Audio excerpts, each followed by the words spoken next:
ফরিদপুরের সংসদীয় আসন ৪ এর ভাঙ্গা উপজেলার ২টি ইউনিয়ন পার্শ্ববর্তী সংসদীয় আসন অন্তর্ভুক্ত করার প্রতিবাদে বিভিন্ন সরকারি স্থাপনায় হামলা চালায় আন্দোলনকারীরা।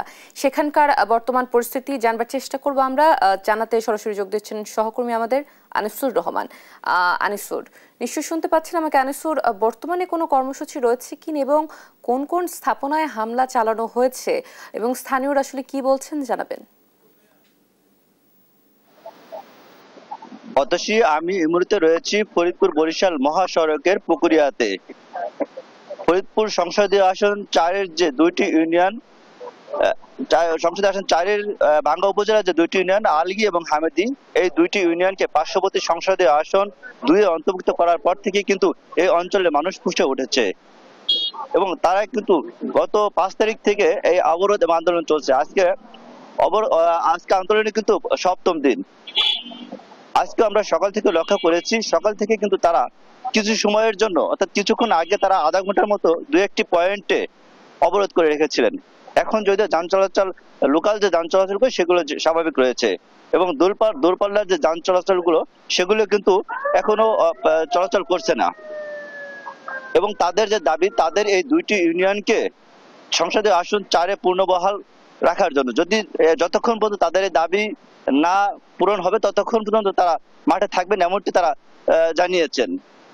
আমরা যদি একটু গতকালকে যাই, গতকালকে সকাল থেকে কিন্তু তারা এভাবেই শান্তিপূর্ণভাবে অবরোধ করেছিলেন। তাদের দুই পাশে, সড়কের দুই পাশে কিন্তু তারা অবরোধ করেছিলেন এবং যানবাহনগুলো স্বাভাবিক চলাচল করছেন এবং তারা আমাদেরকে জানিয়েছিলেন যে তারা অবরোধ শান্তিপূর্ণভাবে করবেন এবং আইন শৃঙ্খলা বাহিনীকে তারা তেমনটি জানিয়েছিলেন। কিন্তু তার কিছুক্ষণ পরে, অর্থাৎ 11:15টার দিক থেকে কিন্তু তারা ভাঙ্গার যে গোল চত্বর রয়েছে সেই গোল চত্বরে কিন্তু তারা উৎসুক জনতা এসে জড়ো হতে থাকে।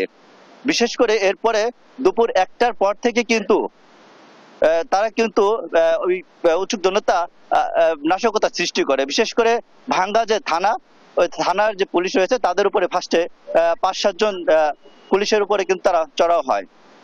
এরপরে তারা থানায় হামলা চালায়, তারপরে কিন্তু তারা উপজেলায় হামলা চালায় এবং ভাঙ্গা যে হাইওয়ে থানা সেটাতে হামলা চালায় এবং বিশেষ করে বেশ কয়েকটি গাড়ি ভাঙচুর করে। বিশেষ করে ভাঙ্গা যে থানা রয়েছে, থানার মধ্যে বেশ কয়েকটি গাড়ি ভাঙচুর হয় এবং একটি বাইকে আগুন ধরিয়ে দেওয়া হয়। এবং আমরা কিন্তু ওই সময় ভিতরে ছিলাম, দেখেছি বাইরে যারা অবরোধকারীরা তারা কিন্তু যথেষ্ট ইটপাটকেল ছুড়েছে এবং আমরা অবরোধকারীদের সাথে কথা বলেছি তারা এমনটি কেন করছে। তাদের তো শান্তিপূর্ণভাবে অবরোধ করার কথা ছিল। তারা আমাদেরকে যেমনটি জানিয়েছে যে এটি আসলে তাদের শান্তিপূর্ণভাবে অবরোধ করার কথা ছিল, কিন্তু এখানে হয়তো কোনো তৃতীয় পক্ষ ইন্ধনেই এমনটা হয়েছে। এই ছিল আমার কাছে পুকুরিয়া থেকে সর্বশেষ তথ্য।